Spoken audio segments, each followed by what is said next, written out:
Hello and welcome to Upadhyay Learning Concept. Today we are going to discuss first chapter of class 10th mathematics.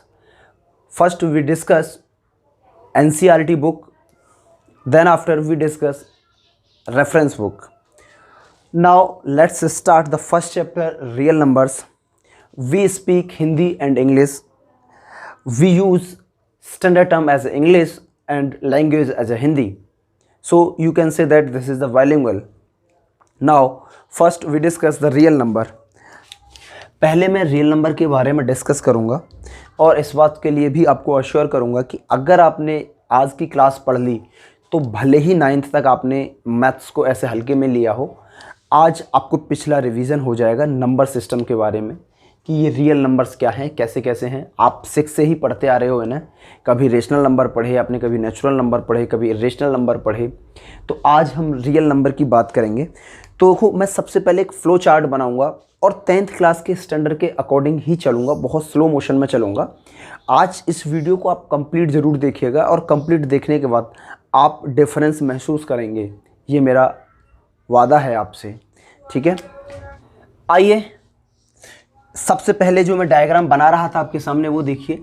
Real number it is divided in two part. It can divided in two part. First is your rational number and another is irrational number. First is rational number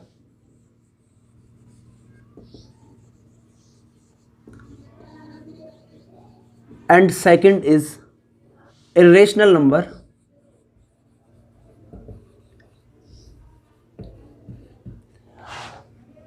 Rational number again divided in two parts. First is fraction and another is integers. Rational number again divided in two parts. Fraction and another is, first is fraction and another is integers. Again integers we can divide it in two parts. First negative integers and whole number. Again whole number divided in two parts. 0 and natural number. Note down this.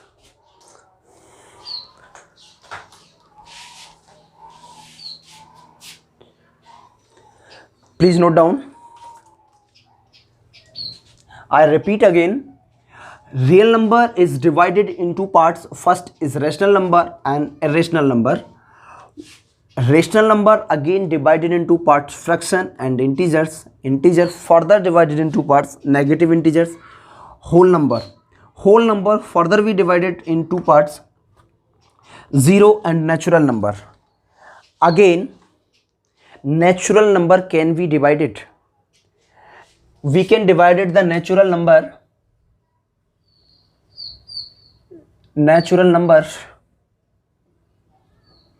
in two parts, or we can say that three parts. First is prime number.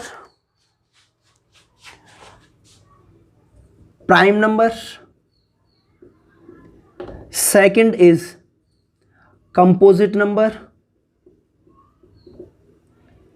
and third is neither prime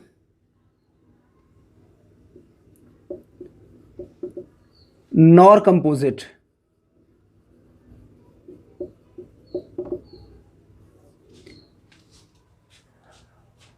I hope ये चीज़ आपने note कर ली होंगी, इन चीज़ों को समझ लिया होगा. मैं एक बार रिपीट कर देता हूं कि रियल नंबर को रेशनल नंबर और इरेशनल नंबर में मैंने डिवाइड किया. रेशनल नंबर को फ्रैक्शन और इंटीजर्स में मैं बांट सकता हूं. इंटीजर्स, नेगेटिव इंटीजर्स और होल नंबर. होल नंबर को मैंने फर्दर डिवाइड किया 0 और natural number. 0 neither negative nor positive. Okay. Natural number को मैंने फर्दर डिवाइड किया प्राइम नंबर, कंपोजिट नंबर और थर्ड है neither prime nor composite number. तो आज हम इन बेसिक से पॉइंट के बारे में बहुत अच्छी तरीके से डिस्कस करेंगे। आप इसका स्नैपशॉट ले सकते हैं या आप इसे नोट कर सकते हैं पॉज करके वीडियो को। मैं उम्मीद करता हूं ये बात आप समझ पाए होंगे। ठीक है, एक एक करके हम आगे और डिवाइडेड करते हैं और देखते हैं कि कैसे कैसे क्या क्या किया जा सकता है। देखो, अगर मैं इंटीजर्स को एक तरीके से डिवाइडेड करता हूं तो ये नेगेटिव और होल नंबर में हो गया। मैं एक और तरीके से डिवाइडेड कर सकता हूं, दो तरीके से डिवाइड कर रहा हूं अलग अलग। आप ये मत कहना कि सर ये दो हो गया फिर अलग से दो कर दिए तो चार पार्ट हो गए, नहीं, दो अलग अलग तरीके से डिवाइड करने का प्रयास किया गया है। अगर मैं इसी को देखता हूं तो ये दो पार्ट में डिवाइड हो जाता है इंटीजर, ऑड नंबर और अनदर इवन नंबर। तो फिर से देखिए, इसे जो इंटीजर्स है आप इसे दो तरीके से डिवाइडेड कर सकते हो, या तो नेगेटिव इंटीजर्स और होल नंबर के लिए, या फिर आप इन्हें ऑड नंबर और इवन नंबर में भी डिवाइड कर सकते हो। देखो, ऑड नंबर और इवन नंबर में कहीं भी डिस्कस नहीं हुआ है कि हमें नेगेटिव नंबर नहीं लेने हैं। आप इतना नोट कर लो। इसके बाद एक एक पॉइंट को हम डिस्कस करते हुए चलेंगे। अब हम जब डिस्कस करेंगे तो नेचुरल नंबर, होल नंबर, इनके बारे में एक एक लाइन में आपको लिखवाता चलूंगा और जहां मुझे ज़रूरत पड़ेगी कि डिटेल में बताना है मैं उसे बता दूंगा। ठीक है, तो सबसे पहला पॉइंट डाल लीजिए आप, natural number.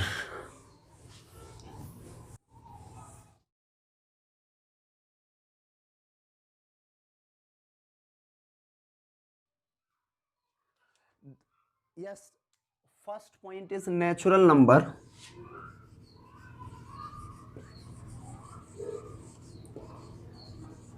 Natural number, the number which is used for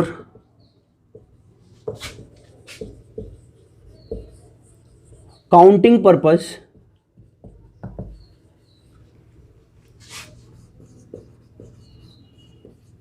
is known as natural number. We can say that जिन संख्याओं का प्रयोग काउंटिंग के लिए किया जाता है वे नेचुरल नंबर कहे जाते हैं या नेचुरल नंबर कहलाते हैं। ओके, एग्जाम्पल के फॉर्मेट में देखिए, आपने कभी गिनती में सुना है कि भाई मैं 0, 1, 2, 1.5 ये सुना है? 1.5, 2.5 नहीं। आप कहोगे कि सर ये तो आप गलत बता रहे हो। बिल्कुल गलत बता रहा हूं। सही क्या है? सही देखो, नेचुरल नंबर जब हम काउंटिंग करते हैं तो ऐसे करते हैं 1, 2, 3, 4, 5, 6, 7 और अप टू ये डैश डैश डैश इन्फिनिटी तक जाता है, क्योंकि कोई भी लास्ट नंबर हमें पता नहीं है कि आपको कहाँ तक लेके जाना है। This is known as natural number. And the second point is your whole number.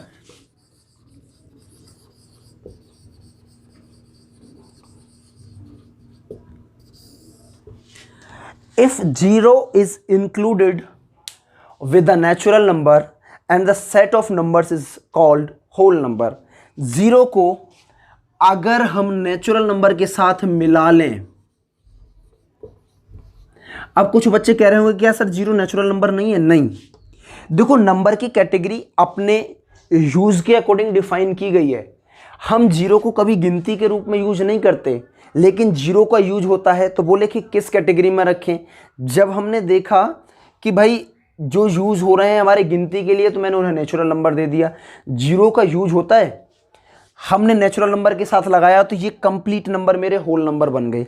अब कुछ बच्चे ये कहते हैं कि क्या सर 0 ही नेचुरल होल नंबर है, क्या 4 होल नंबर नहीं है? बिल्कुल है, होल नंबर में 0 के साथ सभी नेचुरल नंबर आ गए। अब ये कभी कभी ऑब्जेक्टिव टाइप में क्वेश्चंस बन जाता है या आपके वाइवा में पूछ लिया जाता है, क्या all natural number is whole number? True और false? This is true, all natural number is whole number but not vice versa. हाँ, क्या आप ये फिर से ये कहोगे क्या सारे होल नंबर नेचुरल नंबर हैं? नहीं, all whole number is not natural number, ये फॉल्स हो जाएगा। तो ट्रू और फॉल्स के दो क्वेश्चंस आपके यहाँ से तैयार हुए, आप इन्हें नोट करो, मैं फिर क्वेश्चंस लिखता हूँ। आई थिंक आपने ऊपर से नोट कर लिया होगा, मैं इसे हटा रहा हूँ। देखो मैं साथ के साथ लिखता चल रहा हूँ, अगर आपको लगता है कि मेरी स्पीड ज़्यादा है तो आप पॉज कर लें वीडियो को, नोट करें, फिर से लिख लें, ठीक है। क्योंकि मैं जो बेसिक चीज़ें आपको बता रहा हूँ ना, वो इतना बेसिक बता रहा हूँ कि अगर आपने कभी पहले नंबर सिस्टम पे ध्यान ना दिया हो तो इस बार आपका ध्यान अच्छी तरीके से चला जाए। तो आपके जो दो क्वेश्चंस बन रहे थे वो मैं दोनों क्वेश्चंस को लिख रहा हूं। पहला है all whole numbers is natural number, ये ट्रू और फॉल्स पहला। दूसरा है all natural numbers is whole number, true और फॉल्स।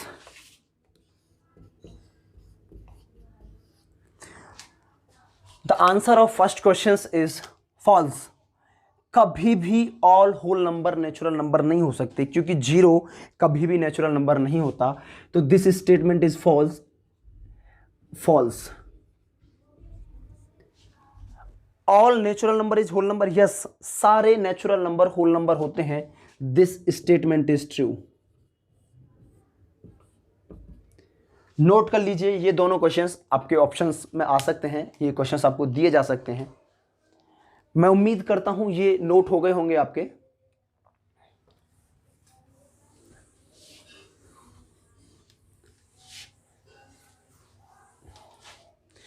मैं थर्ड पॉइंट की तरफ बढ़ता हूं, इंटीजर्स।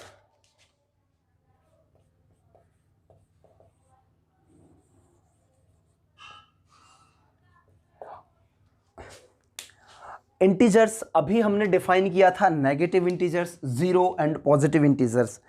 तो नेगेटिव इंटीजर्स में क्या क्या होता है, देखो ये तो जीरो हो गया, ये 1 2 3 4 और डैश डैश डैश, ये तो यहां से नेचुरल नंबर हो गया, ये जीरो आ गया तो ये होल नंबर हो गया। अब इसी में मैं अगर नेगेटिव में चला जाता हूं, -1 -2 -3 -4 और डैश डैश डैश, ये आपका इंटीजर्स हो गए, negative integers, zero and positive integers. जो नंबर नेगेटिव में जितना दूर होगा जीरो से वो उतना ही छोटा होगा। आपसे पूछ लिया जाता है कि -2 ग्रेटर है या -1, तो सिंपल सी बात है, जीरो के नज़दीक -1 है तो -1 ग्रेटर हो जाएगा -2 से। जो प्रोसीजर यहाँ होती है उसका जस्ट उल्टा कर दो। जैसे मैं कहूँ कि 2 बड़ा है या 3, तो डेफिनेटली 3 बड़ा है। जब यही बात नेगेटिव में हो तो -2 बड़ा है या -3, तो आप ये सोचो कि 3 बड़ा है या 2, तो आपको तुरंत ध्यान आएगा कि 3 बड़ा है, तो इधर तुरंत उल्टा कर दो। इसका मतलब क्या है, 3 छोटा है, -3 छोटा है। तो माइनस में जो नंबर जितना दूर है जीरो से वो उतना ही छोटा है, और जो नंबर जितना नज़दीक है जीरो के उतना ही जो नंबर जितना दूर है पॉजिटिव में वो नंबर उतना ही बड़ा है। आई होप ये बात आपको क्लियर हो गई होगी। अब फ्रैक्शन की बात आ जाती है। रेशनल नंबर को मैंने 2 टाइप्स में बांटा था। फ्रैक्शन क्या होता है, जिनको हम 1/2, 3/4, 5/6, 7/8, ये क्या होते हैं, हमारे फ्रैक्शन होते हैं, ठीक है। तो मैं फ्रैक्शन के लिए भी लिख देता हूं, फ्रैक्शन के लिए मैं लिखता हूं तो 5/4, 9/7, 2/5, ये क्या है, सब फ्रैक्शन है। अब इसके बाद में हम आ जाते हैं रेशनल नंबर। तो ये रेशनल नंबर के अंदर ही आते हैं। अभी आपने जो पहले नोट किया था, तो देखो रेशनल नंबर को मैंने 2 भागों में डिवाइड किया था, one is fraction and another is integers. Okay, तो फ्रैक्शन आपकी समझ में आ गए होंगे। अब फ्रैक्शंस के बाद में आइए नेक्स्ट पॉइंट की तरफ आ जाते हैं, the rational number and irrational number. This is the very important point. Rational number,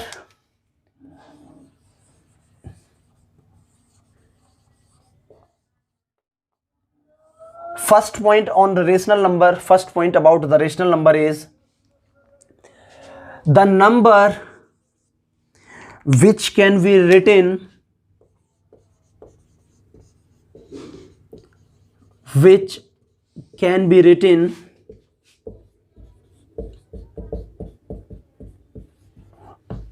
in the form of P upon Q। वे संख्याएं जो P बट्टे Q की फॉर्म में लिखी जा सकें, where Q is not equal to 0, where Q is not equal to 0। बात यहां तक समझ में आई? Q 0 नहीं होना चाहिए, Q कुछ भी हो सकता है, 0 हुआ तो नॉट डिफाइन वाली कंडीशन बन जाती है। ठीक है, बात यहां तक क्लियर हुई। एक पॉइंट तो ये हो गया। दूसरा, अभी मैं वो टर्मिनेटिंग और नॉन टर्मिनेटिंग नंबर्स के बारे में आगे डिस्कस करूंगा, फिलहाल पहले आप इसको देख लीजिए। एक होता है, जो वो टर्म्स आपकी समझ में आ जाएंगी, don't worry about it. Terminating number is also known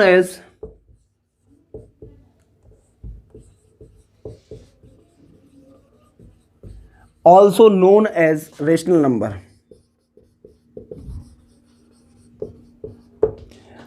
third point की हम बात करते हैं, नॉन टर्मिनेटिंग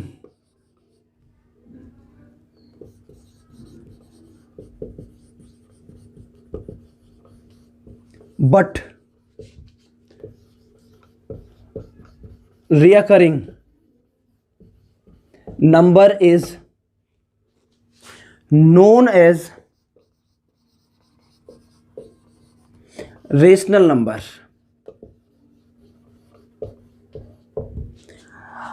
आप लोगों ने ये पॉइंट तो बहुत अच्छी तरीके से पढ़ रखा था, the number which can not be written in the form of P upon Q is known as rational number.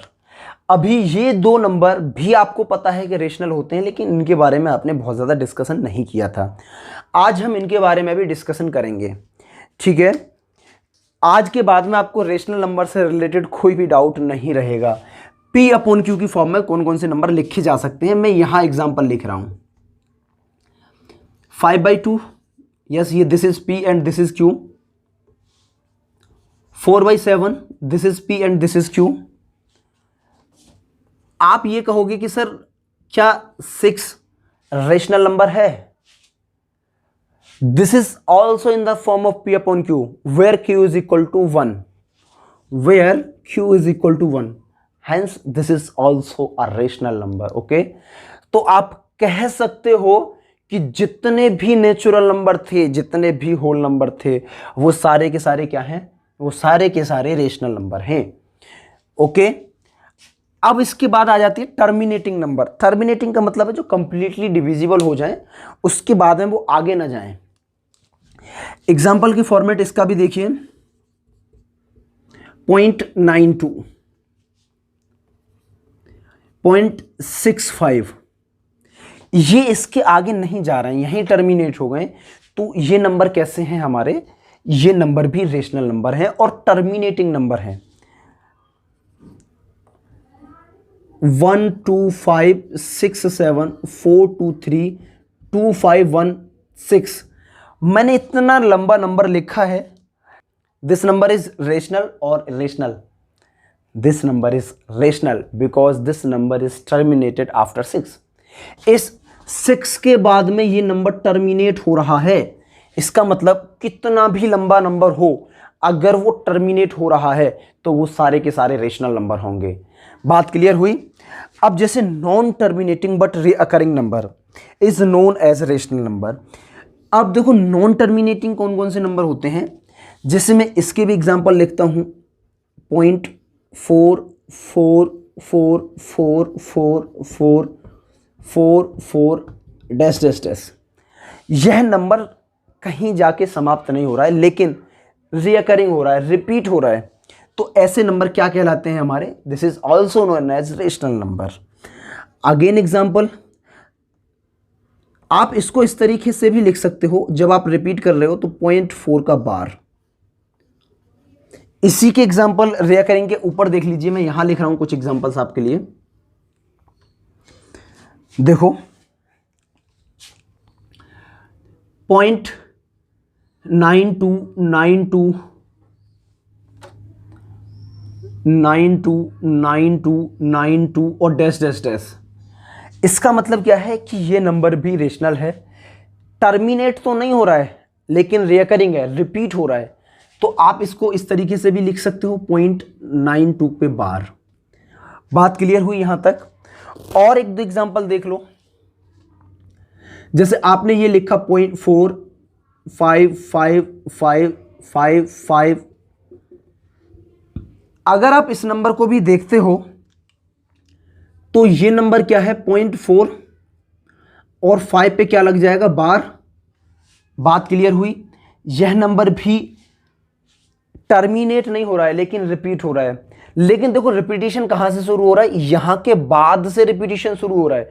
तो जहां से रिपीटिशन शुरू होता है हम वहां पे बार चढ़ाते हैं। तो मैंने 5 पे बार लगाया है, 4 पे नहीं है। बात समझ में आई? अगर ऐसे ही एक एग्जांपल ये होता आपका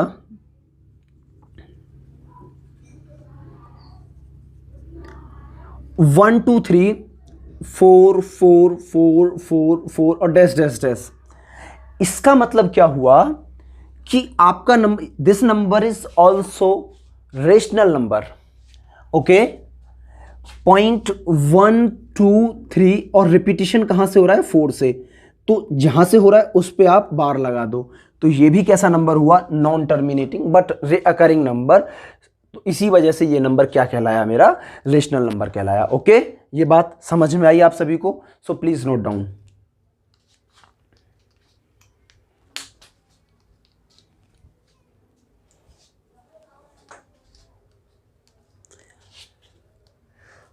आई होप आपने इसे नोट कर लिया होगा और रेशनल नंबर आपकी समझ में आ गया होगा।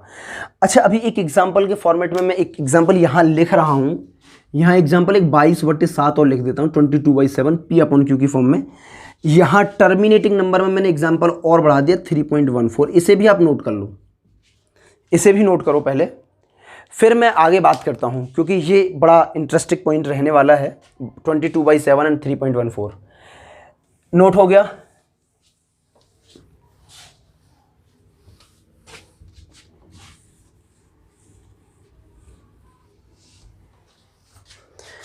चलिए, next point is irrational number.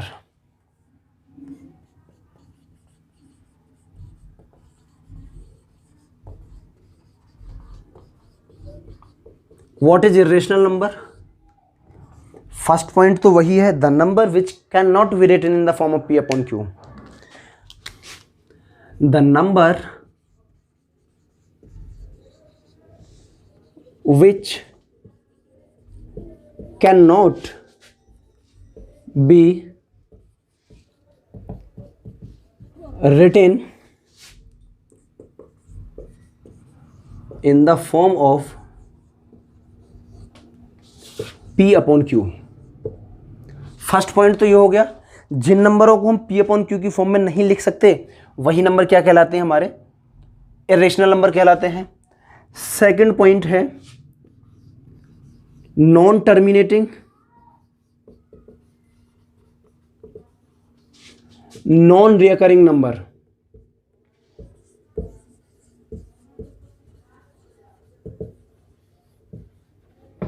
Also known as irrational number. अब आप इन दोनों पॉइंट्स के बारे में समझिए। इन दोनों की एग्जांपल मैं लिखता हूं। जब आप √2 को सॉल्व करते हो, जब आप √3 को सॉल्व करते हो, जब आप पाई की वैल्यू लिखते हो, तो ये सारे के सारे जो नंबर आते हैं non terminating, non recurring number आते हैं। ना तो ये नंबर अपने आप को दोहराते हैं, कभी रिपीट करते हैं, और ना ही ये टर्मिनेट होते हैं। तो ऐसे नंबर इरेशनल नंबर कहलाते हैं। आई होप ये बात आपकी समझ में आ गई होगी।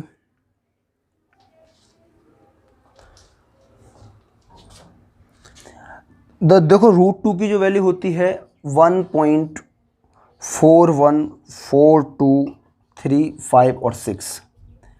√3 की जो वैल्यू होती है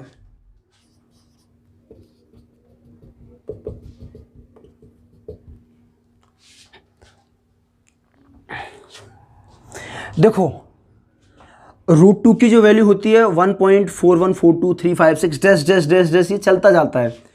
अब ये नंबर ना तो अपने आप को रिपीट कर रहा है और ना ही टर्मिनेट हो रहा है, तो यही नंबर आपका कैसा कहलाएगा? Irrational number. √3 1.73205081 dash dash dash dash, ना तो ये टर्मिनेट हो रहा है और ना ही ये रिपीट कर रहा है, इसका मतलब ये नंबर भी कैसा हुआ? इरेशनल। पाई की वैल्यू 3.14159265 ये होती है, ये भी एक इरेशनल नंबर है।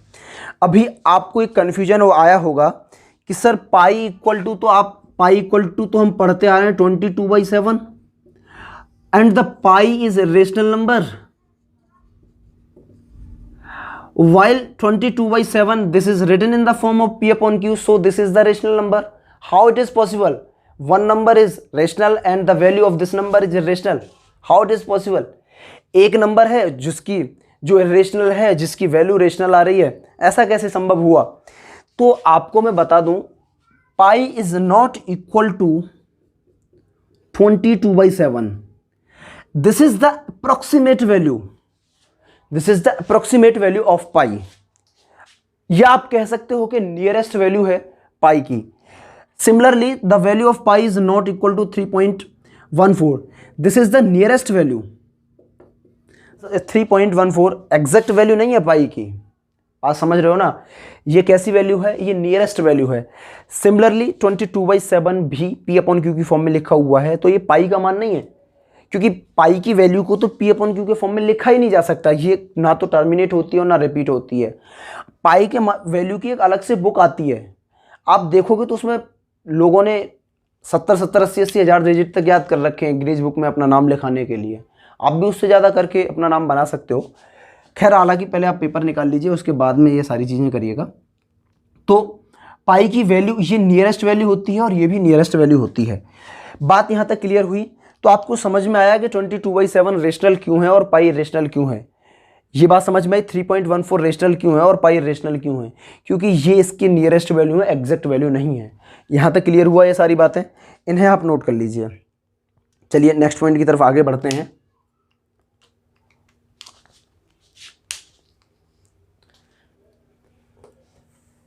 नोट हो गया होगा?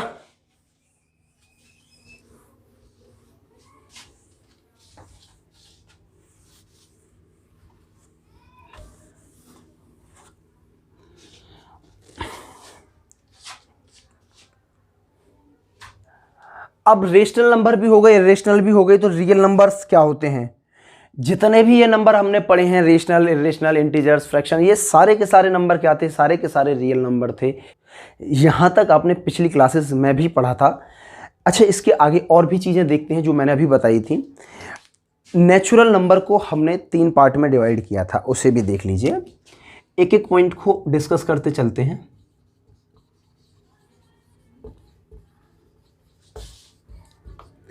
इसको मैंने 3 पार्ट में डिवाइड किया था। One is prime number and the second is composite number and the third point is neither prime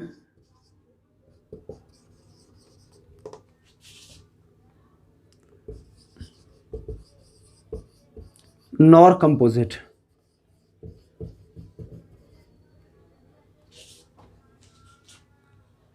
बात यहां तक क्लियर हुई? देखो, प्राइम नंबर के बारे में समझिए। सबसे एक एक बात को यहां भी डिस्कस करते हैं। ये आप डायग्राम अगर आपने वहां बना लिया होगा तो लिखने की कोई ज़रूरत है नहीं, अदरवाइज चाहो तो अलग से बना लो। तो अब हम सबसे पहले पॉइंट की तरफ बढ़ते हैं। What is prime number? What is prime number?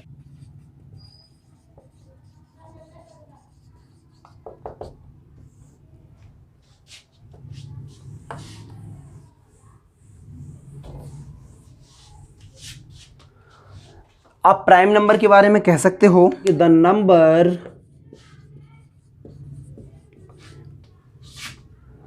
Which have exactly 2 factors is known as prime number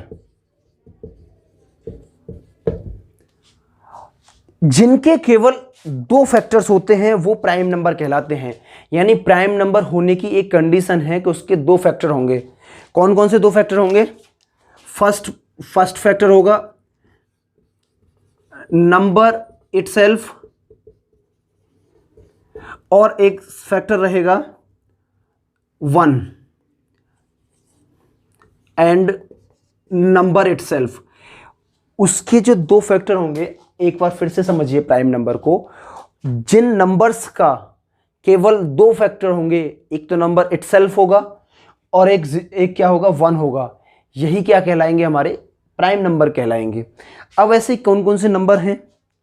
number हैं हमारे 2, 3, 5, 7, 9 नहीं है, 11, 13, 15 नहीं है, 17 और डैश डैश डैश। देखो अगर आप इसको चेक करते हो तो 2 इज डिविजिबल बाई 1 एंड 2, यानी एक तो 1 से और दूसरा नंबर खुद, यही इसके दो फैक्टर हुए। सिमिलर अगर आप 3 की बात करते हो तो 3 भी या तो 1 से डिविजिबल है या 3 से। 5 का भी यही केस है कि या तो वो 1 से डिविजिबल है या 5 से। 7 का भी यही सिचुएशन है, 11, 13 और 17। ये 1 और इटसेल्फ के अलावा किसी और से डिविजिबल नहीं है। अगर डिविजिबल नहीं है किसी और नंबर से तो ये सारे के सारे हो गए प्राइम नंबर। अब इनके बारे में कुछ पॉइंट्स आपसे या तो वाइवा के दौरान पूछ सकता है या आपके ट्रू फॉल्स या कुछ एक नंबर के क्वेश्चंस में कैसे भी दे सकता है, किसी भी फॉर्मेट में। तो वो क्या है, मैं उनके लिए भी बारे में बता देता हूं आपको।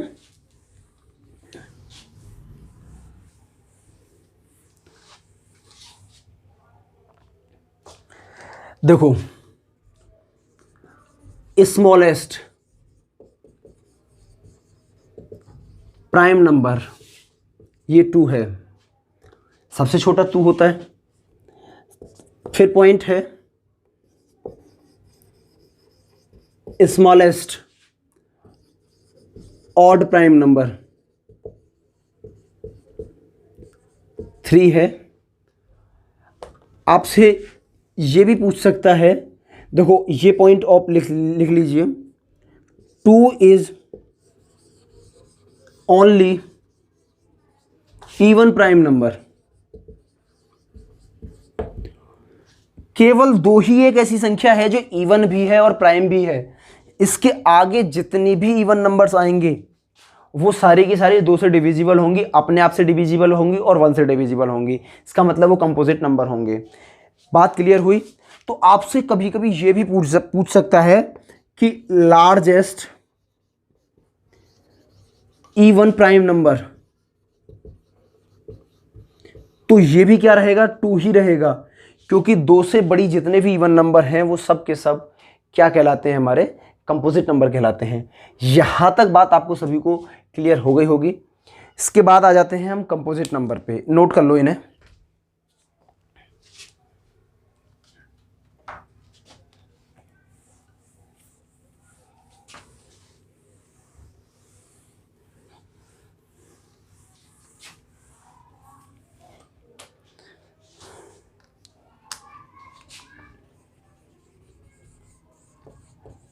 composite number,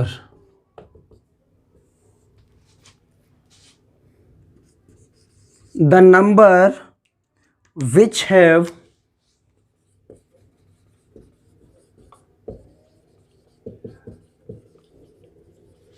more than 2 factor,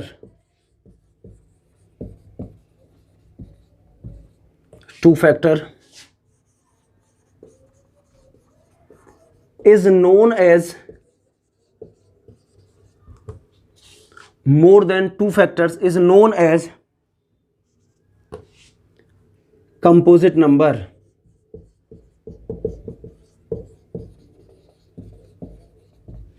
note कर लो इसे। अब इसके एग्जाम्पल मैं आपको समझाता हूं कि एग्जाम्पल कौन कौन से हैं।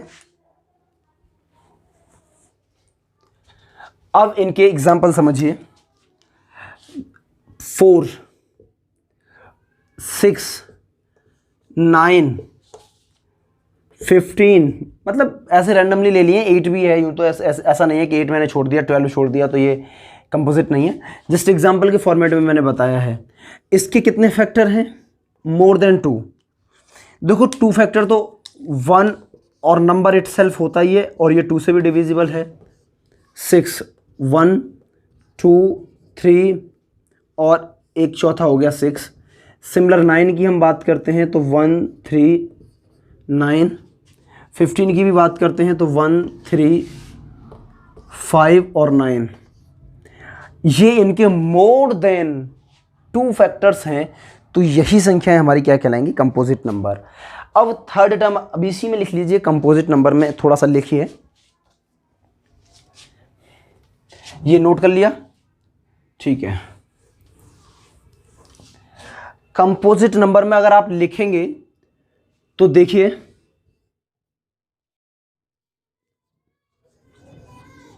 स्मॉलेस्ट कंपोजिट नंबर, ऐसी संख्या जो सबसे छोटी हो और जिसके मोर देन 1 फैक्टर हो, मोर देन 2 फैक्टर हो, तो वो क्या है? 4। Smallest odd composite number,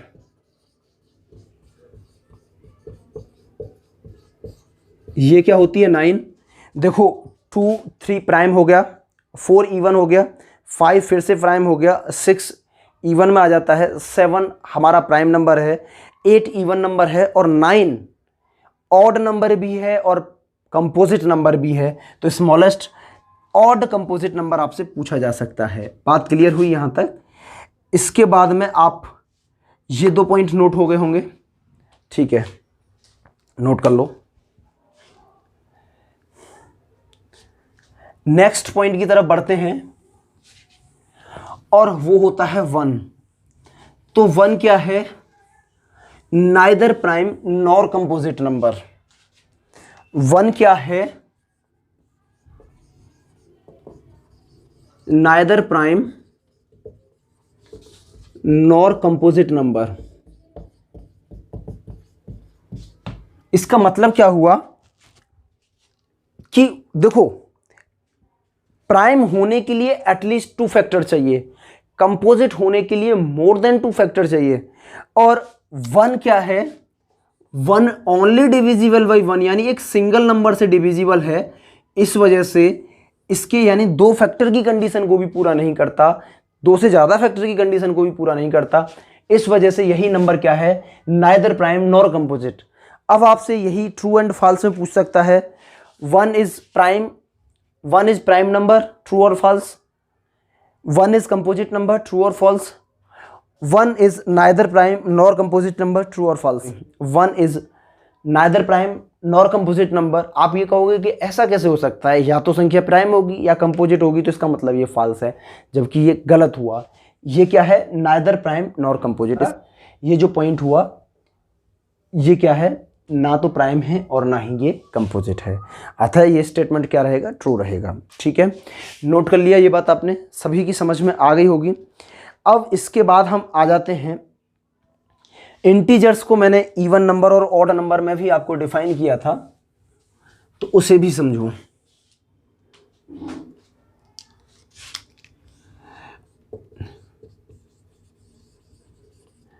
even number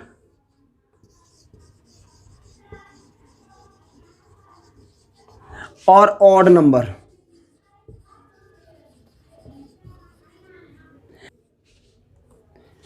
even number की बात करता हूं, द नंबर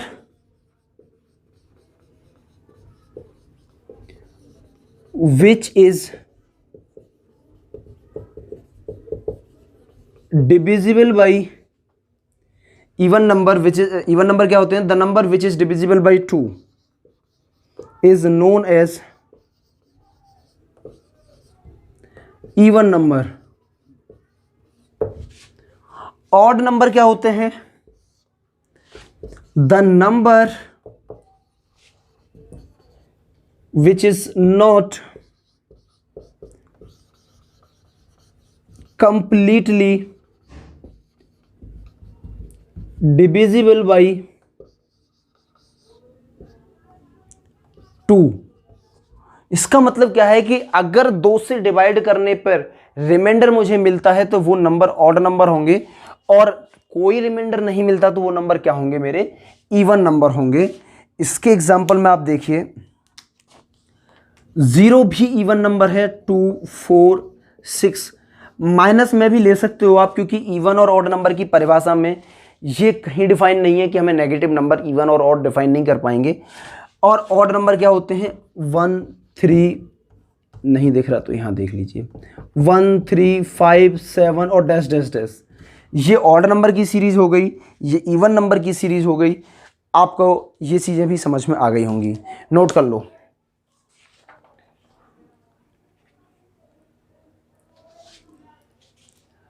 बात क्लियर हुई यहां तक?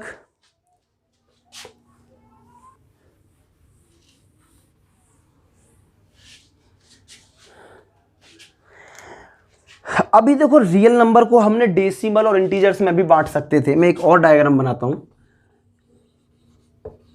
ये अलग अलग तरीके से डिफाइन किया गया है, ऐसा नहीं है कि क्या सही है क्या गलत है, सब सही है। आप रियल नंबर को डेसिमल और इसमें भी डिवाइड कर सकते थे, इंटीजर्स में। डेसिमल ही डिफाइन करेगा कि ये नंबर रेशनल है या इरेशनल। टर्मिनेटिंग, नॉन टर्मिनेटिंग,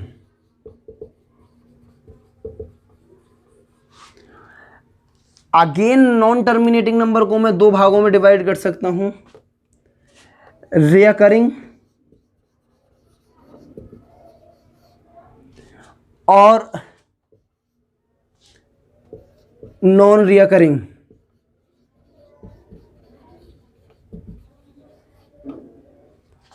तो ऐसे भी होंगे जो रिपीट कर रहे होंगे, ऐसे भी होंगे जो रिपीट नहीं कर रहे होंगे। तो फिर से वही, जो टर्मिनेट नंबर हो जाते हैं वो रेशनल नंबर हो जाते हैं। नॉन टर्मिनेटिंग नंबर में जो रिकरिंग नंबर होते हैं वो भी रेशनल होते हैं। और non terminating non recurring number कैसे कहलाते हैं, मेरे रेशनल नंबर कहलाते हैं। ये बात आपकी समझ में आ ही गई होगी। इंटीजर्स आपको समझा ही चुका हूँ, डेसिमल में भी आपको मैं बता चुका हूँ, जिन वैल्यू में पॉइंट लगा दें हम। ठीक है, बात यहाँ तक आपको क्लियर हो गई होगी। ठीक है, नोट कर लो इसे। कुछ और छोटे छोटे से पॉइंट की तरफ मैं आपको समझाने का प्रयास करता हूं।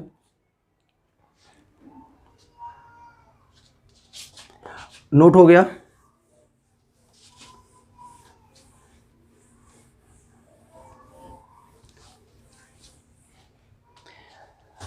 एक टर्म आता है को प्राइम नंबर। को प्राइम नंबर, देखो को प्राइम का नंबर ये होता है कि यहां पर 2 पेयर, आपको एक पेयर दिया होगा 2 नंबर का, उसमें से जो उनका HCF है यानी हाईएस्ट कॉमन फैक्टर वो 1 है, तो वो संख्या क्या होंगी, को प्राइम होंगी। अब वो कैसे कैसे नंबर हो सकते हैं, देखो 3 और चलो मैं नंबर लेता हूं, देखो 4 ले लिया और 9 ले लिया। वैसे तो ये दोनों नंबर कंपोजिट हैं, 4 भी कंपोजिट है और 9 भी कंपोजिट है, लेकिन इन दोनों के बीच कुछ कॉमन फैक्टर है।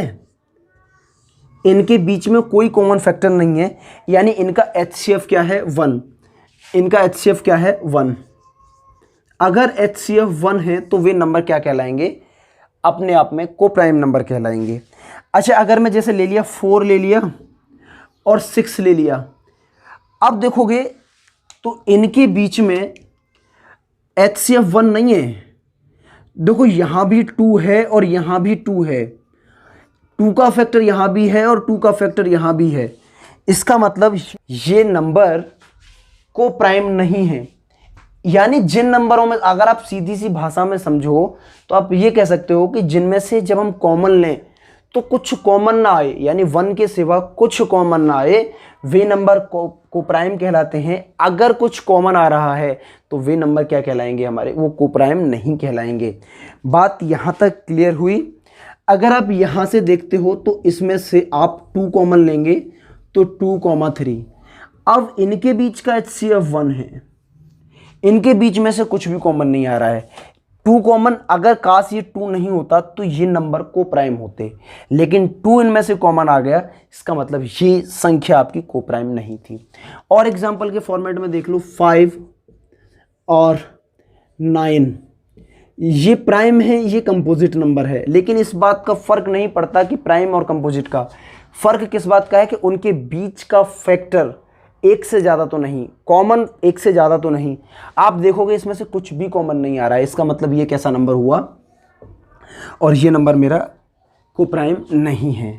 अगर मैंने देखा कि 6 और 8, तो ये नंबर भी मेरा को प्राइम नहीं है, क्योंकि यहाँ से 2 कॉमन आ रहा है। अब ये 3/4 बनेगा। अगर यही होता इतना, तब ये को प्राइम होता, लेकिन इसमें से 2 कॉमन आया है, इसका मतलब ये को प्राइम नहीं है। ये बात भी आपकी समझ में आ गई होगी, ठीक है, नोट कर लो इसे। आपसे कभी कभी कुछ और चीज़ें भी पूछता है, 9th क्लास में आप लोगों ने निकाला भी होगा और आप जानते भी होगे। आज की ये क्लास बिल्कुल आपकी बेसिक है, ये कह सकते हो कि पिछली क्लासों का ये रिवीजन है। अच्छा, आपसे कुछ ये भी पूछ सकता है कि find the rational number between A and b. कुछ इस तरीके से पूछा जा सकता है, find the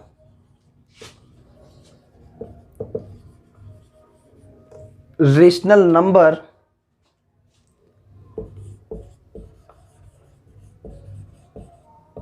between A and B.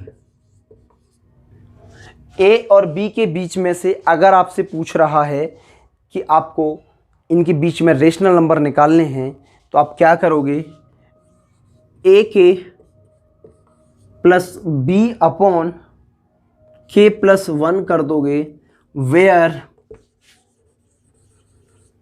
के इक्वल टू 1 2 3 4। ये क्या हो जाएगा, आपका रेशनल नंबर निकल आएगा। आपसे ये भी पूछ सकता है कि irrational number between A and B. आपसे ये पूछे कि इरेशनल नंबर बताइए ए और बी के बीच में, तो आप सिंपली ऐसे भी निकाल सकते हो, ए और बी का रूट ले लो, ए और बी का क्यूब रूट ले लो, ए और बी का 4 टाइम्स रूट ले लो। ये बात समझ में आई? इस तरीके से आप निकाल सकते हो। कभी कभी इनमें से आगे भी ले जाना पड़ सकता है, पावर 5 को, पावर 6 को। ठीक है, बात क्लियर हुई यहाँ तक? इन्हें नोट कर लीजिए।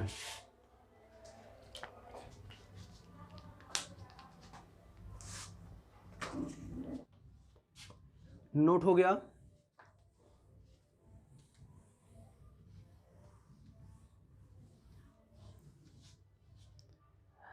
एक होता है ट्विन प्राइम्स, ट्विन प्राइम्स।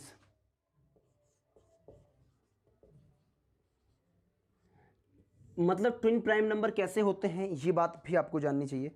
कुछ टर्म्स ऐसे हैं जिन्हें आप फर्स्ट टाइम सुन रहे होगे, शायद ट्विन प्राइम्स भी फर्स्ट टाइम सुना जा रहा होगा।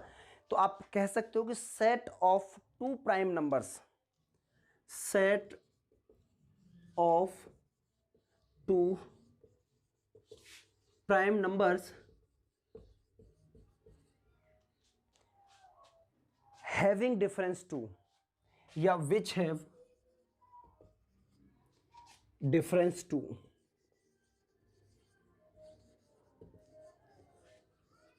which have difference 2 is known as twin prime numbers। यानी यहां आपको 2 प्राइम नंबर्स की ही बात कर रहा है।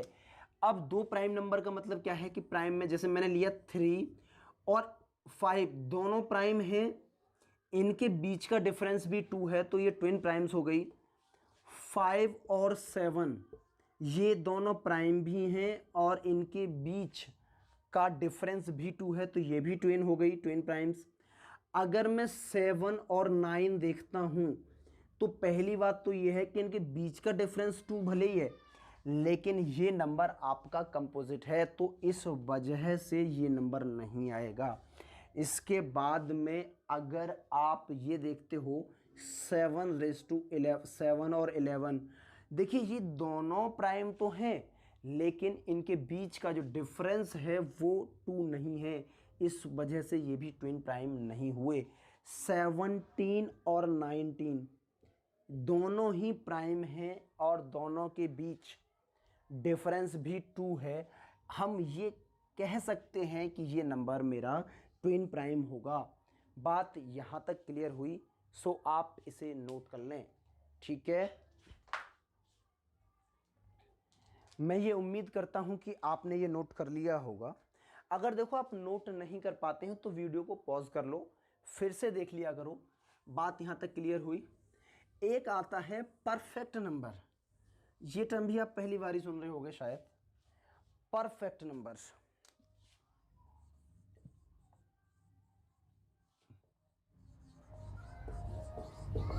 What is perfect number? अब परफेक्ट नंबर के बारे में आप समझोगे तो यहां पे क्या होता है, sum of all factor excluding the number. Sum of all factors आप लिख सकते हो एक्सक्लूडिंग द नंबर। भाई अगर नंबर को आपने इंक्लूड कर लिया तो नंबर अपने आप में नंबर के बराबर है, फिर सम डबल हो जाएगा। बात क्लियर हुई ना? Excluding the number, sum of factor is equal to the number is known as perfect number. मैं परफेक्ट स्क्वायर और परफेक्ट क्यूब की बात नहीं कर रहा हूं, मैं कह रहा हूं परफेक्ट नंबर। परफेक्ट नंबर, बात यहां तक क्लियर हुई? अब देखिए इसके एग्जांपल, जैसे 6 है, अगर आप इसके फैक्टर देखते हो तो 1 2 3 और ये 6 हो गया। तो इन तीनों फैक्टर्स का सम अगर आप देखते हो एक्सक्लूडिंग द नंबर, ये नंबर वाले एक्सक्लूडिंग द नंबर लिखने का मतलब यही है कि इस वाले फैक्टर को अगर आप छोड़ दो तो इनका सम 6 है। इसका मतलब ये नंबर एक परफेक्ट नंबर है। इसके बाद में अगर मैं देखता हूँ जैसे 28, तो 28 के बारे में आपको पता है कि ये 1 से भी डिविजिबल है, 2 से भी है, 4 से भी है और 7 से भी है, और इसके बाद में 14 से भी है, और फिर ये नंबर 28 होता ही है। इसको एक्सक्लूड कर लो, देखो 14 और 7 21, 21 और 4 25 और 3 28, यानी नंबर को एक्सक्लूड करने के बाद इनका सम 28 आ रहा है। It means this is a perfect number. यहाँ तक बात क्लियर हुई होगी। तो आज की वीडियो में मेरा जो टारगेट था वो आपका बेसिक पार्ट को क्लियर करना था। कल हम यूक्लिड डिवीजन लेमा और यूक्लिड डिवीजन एल्गोरिथम की बात करेंगे, जो आपके पेपर में अब आएगा उसकी भी बात करेंगे। लेकिन ये सारे पॉइंट्स आपको जानना ज़रूरी था। जब आप इसके बाद कंपटीशन लेवल पे जाओगे, चाहे आईआईटी की प्रिपरेशन करो, चाहे आप फिर गवर्नमेंट एग्ज़ाम की प्रिपरेशन करोगे, तो ये सारी चीज़ें आपके लिए बहुत हेल्पफुल होंगी। मैं उम्मीद करता हूँ कि आप इनका नोट्स प्रॉपरली बनाओगे और नोट्स बनाने के बाद इनको रिवाइज करोगे। मैं ये चीज़ कह सकता हूँ कि आपने इनको कर लिया, एक बार पढ़ लिया तो आपको दिक्कत नहीं आएगी। अगर लगता है आपको कि ये चैनल आपके लिए हेल्पफुल है तो आप इसे लाइक करें, शेयर करें और चैनल को सब्सक्राइब कर लें। सब्सक्राइब करने के बाद में बेल आइकन को ज़रूर प्रेस कर लें ताकि कि नोटिफिकेशन आपके पास आ सके। जब तक आपके पास नोटिफिकेशन नहीं जाएगा तो आपको वीडियोस के बारे में पता नहीं चलेगा। और जैसे मैंने आज की क्लास ली है बड़े स्लो मोशन में, वही उसी तरीके से करूँगा, क्योंकि 10th स्टैंडर्ड में जितना बच्चों को चाहिए उस हिसाब से देना चाहिए। मैं कुछ भी चीज़ें स्किप नहीं करूँगा, एक एक पॉइंट आपको जैसे आज लिखा है ऐसे ही लिखूँगा, और मैं ये उम्मीद करता हूँ कि ये बात आपकी समझ में आ गई होगी। ठीक है, अगर आपने स्नैपशॉट नहीं लिया है या नोट नहीं किया है तो आप इसे नोट कर लें। और आज के लिए इतना ही। Thank you class.